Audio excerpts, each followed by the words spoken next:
continuamos aquí en un programa más de los 100 años de Fátima.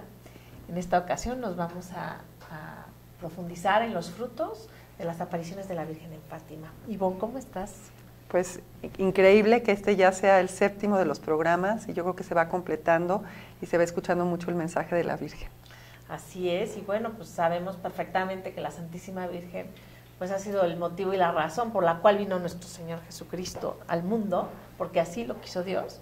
Y bueno, también es Fátima una importante aparición que ya está aprobada por la Iglesia y que ha traído cantidad de frutos a la Iglesia Católica en estos tiempos tan difíciles. Sí, yo creo que es importante hablar de todo eso, de todas las maravillas que las apariciones de Nuestra Señora de Fátima nos han dado.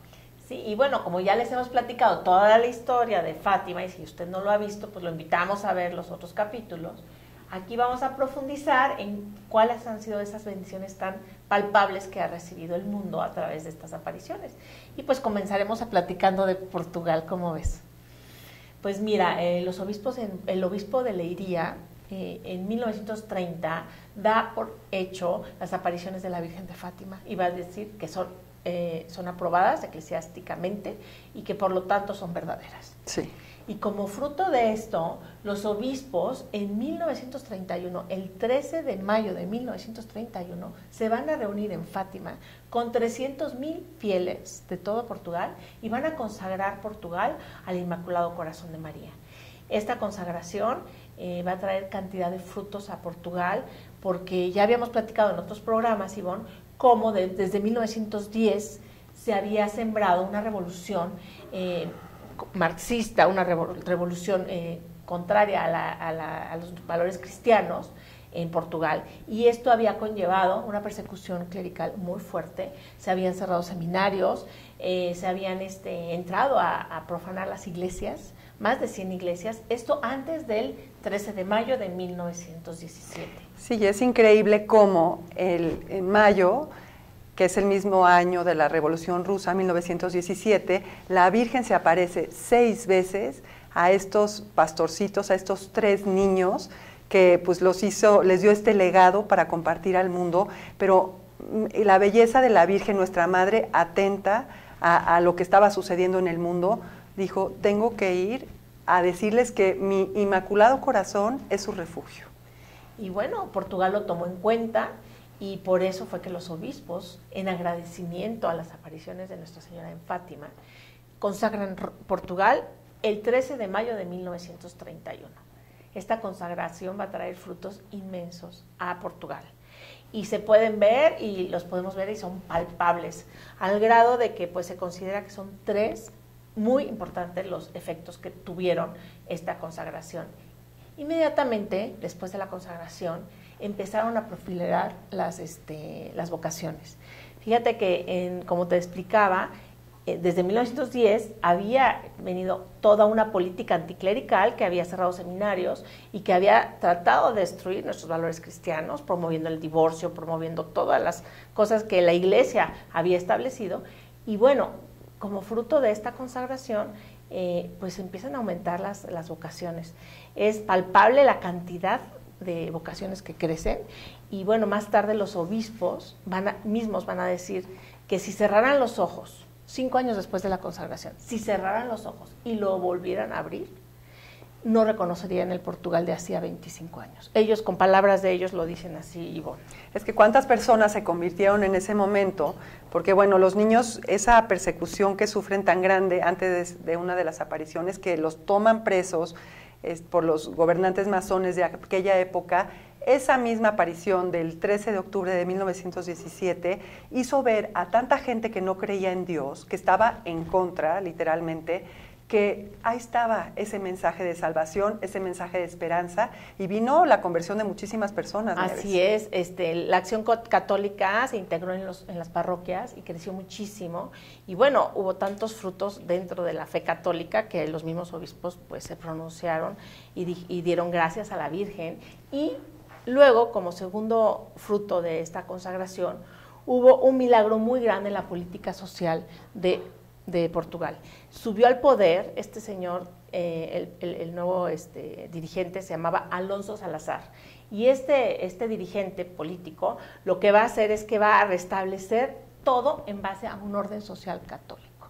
Va a volver a promover el matrimonio, va a volver a promover nuestros valores cristianos, y eso también va a ayudar muchísimo a que Portugal cambie radicalmente. ¡Qué cambio tan impresionante! Impresionante. Y Alonso Salazar va a durar muchísimos años, como Franco duró en España, en Portugal. Y esta bendición, creo que hasta 1968, ¿sí? Y bueno, él va a legislar conforme a la protección de la familia, y todo esto pues es otro milagro. Y otro de los milagros más grandes que podemos nosotros ver desde lejos es el tercero de los frutos que tuvo Portugal, fue cómo la revolución, más bien la Segunda Guerra Mundial, no va a tocar Portugal. No, tocó Portugal. Así es.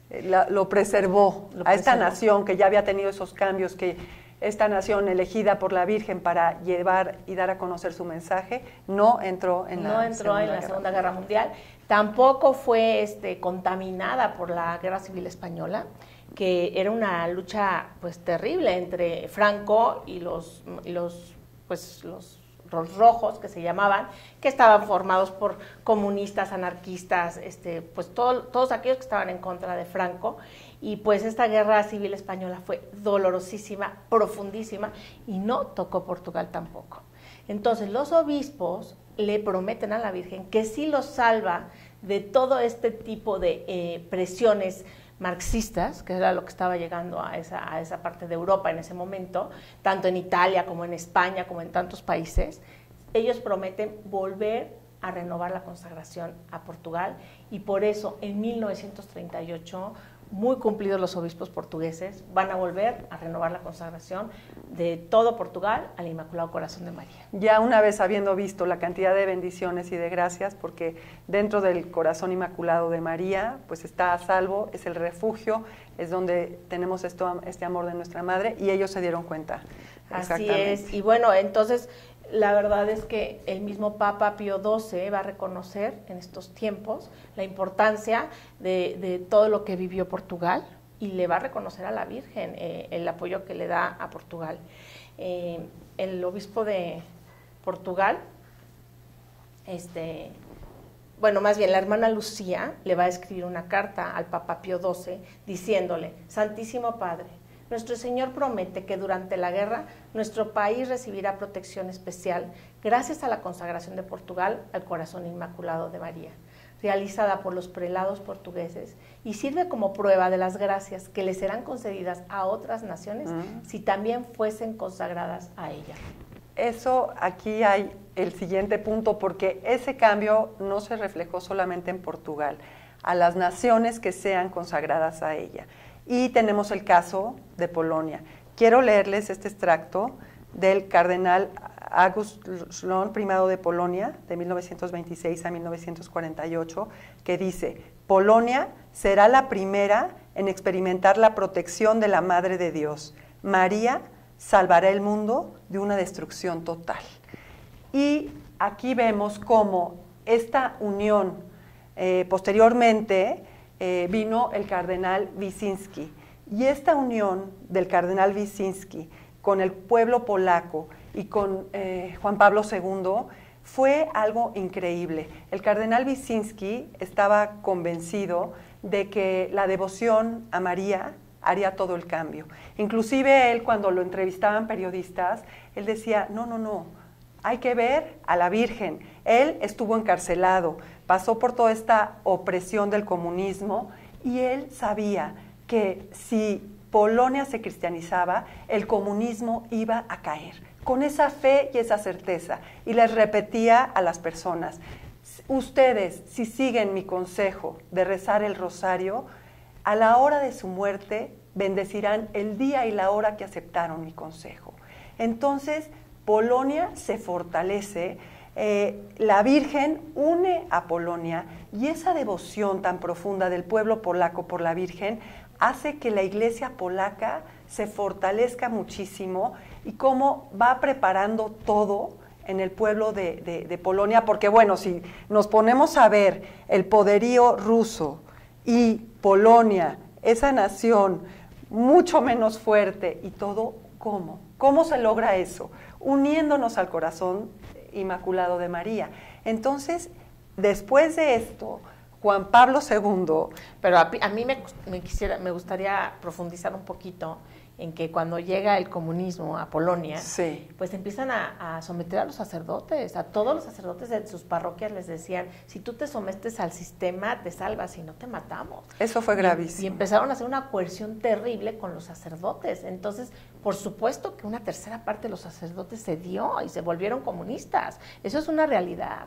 Al cardenal, como bien tú dices, el cardenal primado, que era Wyszynski, sí, lo meten a la cárcel por lo mismo. Entonces el cardenal, en una reunión con los obispos de Polonia, les propone que se consagre Polonia, ¿verdad?, al Inmaculado, en esclavitud a María, conforme a la espiritualidad de San Luis María Griñón de Montfort. El cardenal Wyszynski había hecho la consagración de 33 días al Inmaculado Corazón de María. Entonces sabía la importancia de que Polonia se consagrara. Inclusive, antes de que lo tomaran preso, él dijo, bueno, voy preso en nombre de Dios. Eso es una bendición. Y inclusive llegaron por él, no le permitieron ni siquiera tomar su abrigo, ni nada en absoluto. Él sale, se va a la cárcel con esta convicción de que María estaba actuando en todo el pueblo polaco. Entonces, esa forma es como Polonia, que fue tan sometida, todos los sacerdotes tan perseguidos, todos los que prevalecieron, unidos al corazón de María, estuvieron a salvo. Y se ve esa fuerza de un hombre que cree en el amor de María que nos une, que une a una nación y que viene siendo el alma de esa nación, así como en México. El alma de la nación de México es el corazón de la Virgen de Guadalupe.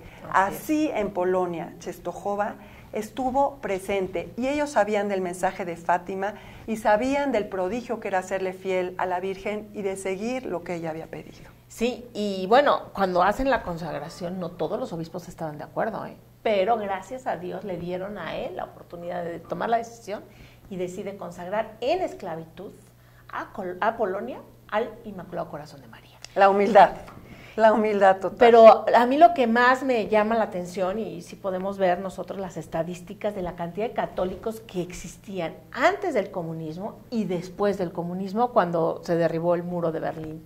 En esos años se calcula que cuando comienza el comunismo, el 90% de los polacos eran católicos.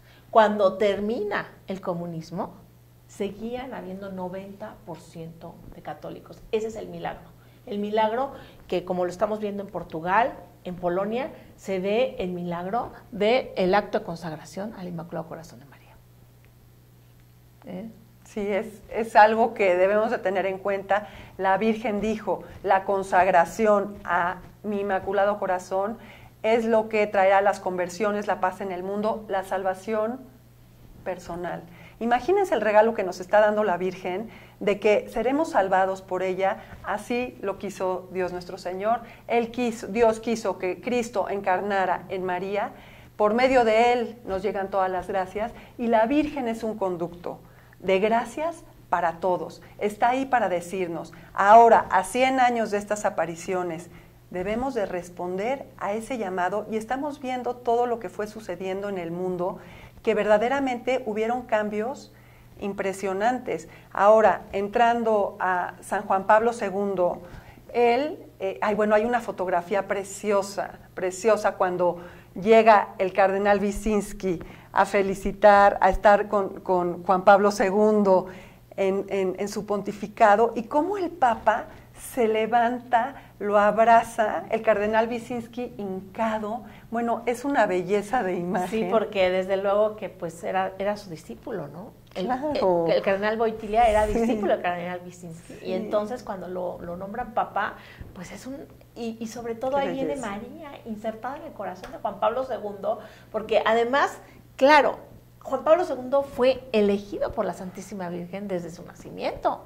Por eso cuando él queda huérfano de madre muy pequeño, se refugia en el corazón inmaculado de María. Él refugia sus oraciones, él todo era para María.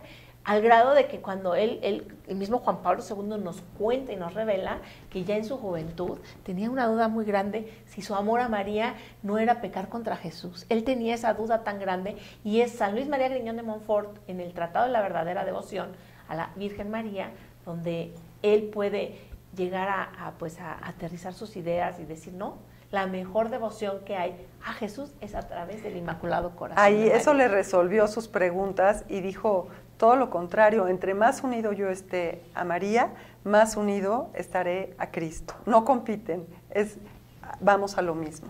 Y luego le toca formarse con el cardenal Wyszynski, un enamorado de María, que había consagrado Polonia en esclavitud a María. Sí. Entonces, pues ya Juan Pablo, cuando es elegido papa, por supuesto que traía en su corazón el totus tus, que nos va a compartir desde entonces, ¿no?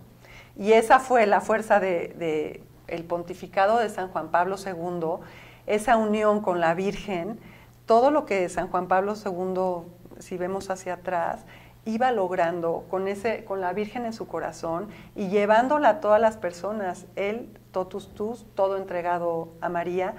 Y algo muy indicativo, cuando fue el atentado en 1981, ese 13 de mayo, que él puede ver perfectamente que fue la Virgen, Día de la Virgen de Fátima, que fue la Virgen quien desvía esa bala. Ahí inclusive el cardenal Wyszynski estaba vivo, todavía le tocó ver eso. Él muere ese mismo mes, el 28 de mayo, y es el camino que entra. Y San Juan Pablo II sabe de la importancia de la consagración, sabe que eso es lo que traerá enormes frutos al mundo, que traerá la paz. Y la consagración de 1984... Pero en el hospital, estando en el hospital él también va a pedir que le traigan el secreto de Fátima, porque se da cuenta que una mano milagrosa, que es la mano de la Virgen María, en la advocación de Nuestra Señora de Fátima, 13 de mayo de 1981, había desviado la bala. Y entonces, estando en el hospital, va a pedir el secreto y va a pedir que se lo traigan al hospital, y ahí yo creo que va a tomar la decisión de consagrar al mundo. Era un llamado muy especial de la Virgen a Juan Pablo II para esta consagración, a la que pues él cómo responde. Sí, entonces, como bien dices, el 13 de mayo de 1982, un año después del atentado, va a ir a Fátima y va a regalarle a la Virgen la bala, ¿verdad? Él deposita la bala en la corona de la Virgen y está ya sabiendo que debemos de consagrarnos al Inmaculado Corazón de María. Y va a hacer esa consagración ahí en Fátima, Portugal, el 13 de mayo de 1982. La hermana Lucía va a ir a esa consagración y no van a tener oportunidad de hablar el Papa Juan Pablo II y la hermana Lucía, sino hasta después de la oración de consagración que va a hacer el Papa. Y bueno, pues la tristeza que se da cuenta el Papa cuando termina la misa y está con la hermana Lucía es que la hermana Lucía le va a decir: su santidad, qué pena, pero pues la consagración que usted acaba de hacer no es conforme lo pidió la Virgen. La Virgen pidió que se hiciera en unión con todos los obispos y que se consagrara a Rusia. Posteriormente, Juan Pablo II hace la consagración en el año de 1984, 25 de marzo, que está en Roma, y él invita a todos los obispos, y en esa consagración él dice que incluye a las naciones más necesitadas de esta gracia, sin mencionar específicamente a Rusia, y invita a los obispos. Él está hincado ahí pidiéndole a la Virgen, y no todos los obispos acudieron a esta Él llamado había de hecho una consagración. invitación epistolar, es decir, por carta, desde el mes de diciembre, y la Virgen de Fátima va a salir por primera vez de Fátima, va a volar a Roma, ¿verdad? Y ahí va a hacer esa oración de consagración. Y como tú bien dices, pues yo creo que él en su humildad le dice a la Virgen: pues te consagro a aquellas naciones que tú quieres que te sean consagradas, ¿verdad? De alguna manera se lo dice. Y también le dice: te consagro esta consagración. Se ve que él estaba muy preocupado de cumplir la petición de la Virgen, sin embargo no menciona a Rusia explícitamente. Ahora, de esta consagración también vinieron muchos frutos. De esta consagración hubo más paz, esta consagración, por supuesto, aunque no se haya hecho tal cual la Virgen lo pidió, pero trajo muchos frutos de paz. Así es, en 1985 hubo un desarme nuclear muy importante en la Unión Soviética y en otros países, que era necesarísimo porque estaba ya el mundo como que a punto de una guerra. Yo creo que esta consagración nos trajo cantidad de bendiciones, como tú dices, Ivonne, y bueno, fue la razón y el motivo de que en 1989 se cayera el muro de Berlín, ¿no? Que todos como festejamos que se ese acabara momento pues este bloque comunista que tanto había hecho daño al mundo. Entonces sí, claro que tuvo sus frutos y pues hoy en día la gente está pues esperando de que esta consagración haya sido la que pidió la Virgen, más nosotros vemos el mundo, vemos que no hay paz en las familias, no hay paz en los corazones, no hay paz en las naciones, no hay conversión. En Rusia se habla de una gran conversión con Putin, sin embargo, estamos hablando de que Putin, a pesar de que está tratando de gobernar pues según sus creencias y sus conocimientos a esa nación, no es una nación católica, no es una nación que viva en paz. Hay 1.200 millones de abortos al año en Rusia, por lo cual podemos ver de que pues no es la consagración que nosotros estamos esperando que haga, ¿no? Y indudablemente de las apariciones de la Virgen en Fátima de hace 100 años, obtuvimos muchísimas bendiciones.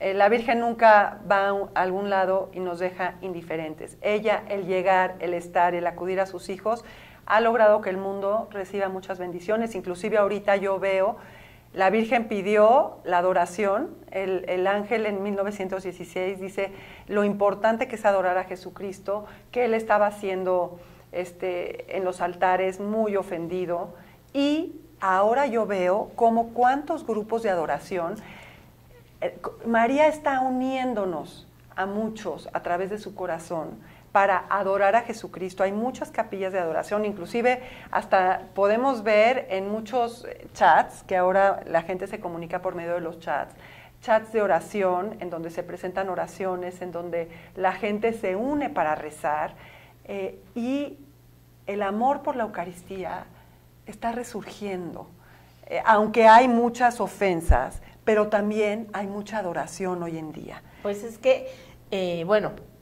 nosotros los laicos, era menos común que los laicos estuvieran frente a la adoración eucarística, como que en una capilla de adoración perpetua, como se han ido promoviendo gracias a Juan Pablo II desde hace 50 años. Sin embargo, pues todas las congregaciones religiosas se han dedicado también a adorar a Jesús por estos 2000 años, ¿no? Pero es una tristeza ver que hoy en día pues están cerrando muchas congregaciones y muchas... Pero bueno, a mí me gustaría también platicar de la Virgen Peregrina. ¿Cómo ves, Ivonne? Por supuesto. Resulta que pues la primera Virgen que sale de Portugal como peregrina fue en el año de 1947 y al primer lugar que llegó fue a Madrid. Madrid era una ciudad de 800,000 habitantes y para recibir a la Virgen de Fátima se reunieron 1,5 millones de personas. ¡Qué increíble! ¡Qué maravilla! Tú puedes imaginar esos tiempos recibiendo casi el doble de capacidad de gente que vive en esa ciudad para recibir a la Virgen de Fátima. Definitivamente causó tal estupor entre la misma iglesia que se sorprendió el obispo. Y el mismo obispo va a escribir una carta al obispo de Leiría en Fátima agradeciéndole la visita de la Virgen y le va a decir, dice, la Virgen ha dejado tantas gracias aquí en Madrid, dice, que los numerosos milagros y hasta ahora nunca he visto tanto entusiasmo y esta es la verdad. Todo lo que podamos decir es insuficiente. Daría los 25 años de mi apostolado por estos 9 días que estuvo la imagen de la Virgen. Este es el... ¿Y qué recibimiento tuvo Leopoldo, la Virgen? Hijo Garay, desde entonces, de 1947. Y bueno, pues hubo cantidad de milagros, curaciones, conversiones, musulmanes que se convertían.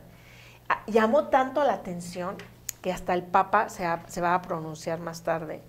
Iba a decir que esta peregrinación de la Virgen le está trayendo tantos frutos al mundo que ya sabemos qué caminos seguir. Así va a decir el Papa Pío XII. Entonces, así de claro.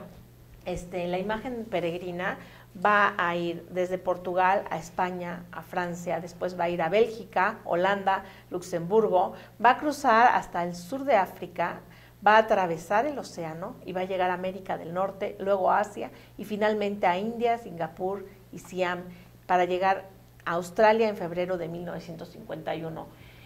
Yo creo que esta es nada más la primera imagen peregrina que salió, pero luego más tarde Juan Pablo II va a bendecir cantidad de imágenes para ciertos países y bueno, México va a recibir una imagen peregrina el 13 de mayo de 1982, que es cuando va a consagrar el mundo, y esa imagen peregrina sigue peregrinando en México. Alguna vez tú y yo ya hemos peregrinado con ella, y la verdad es que es una bendición estar ante la imagen de Nuestra Señora de Fátima.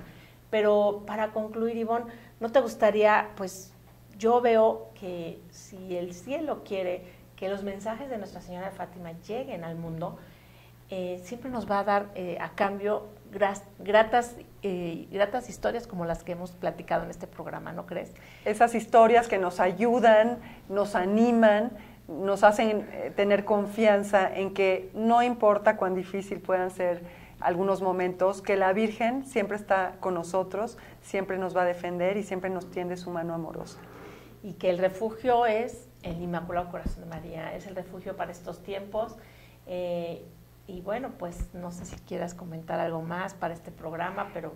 Que los invitamos a responder a la consagración que la Virgen pidió. Conságrense a su Inmaculado Corazón, puede ser según la fórmula de San Luis María Griñón, o conságrense ustedes con las palabras diciéndoles que quiero ser tuyo, quiero estar en tu corazón. Díganselo en los primeros sábados, 5 primeros sábados de mes, que ella pidió para reparar las ofensas a su corazón, ir a misa, confesarnos, rezar el rosario. Ella dijo que el día de la muerte iba a estar con nosotros, que porque esas son espinas que nosotros le quitamos de su corazón.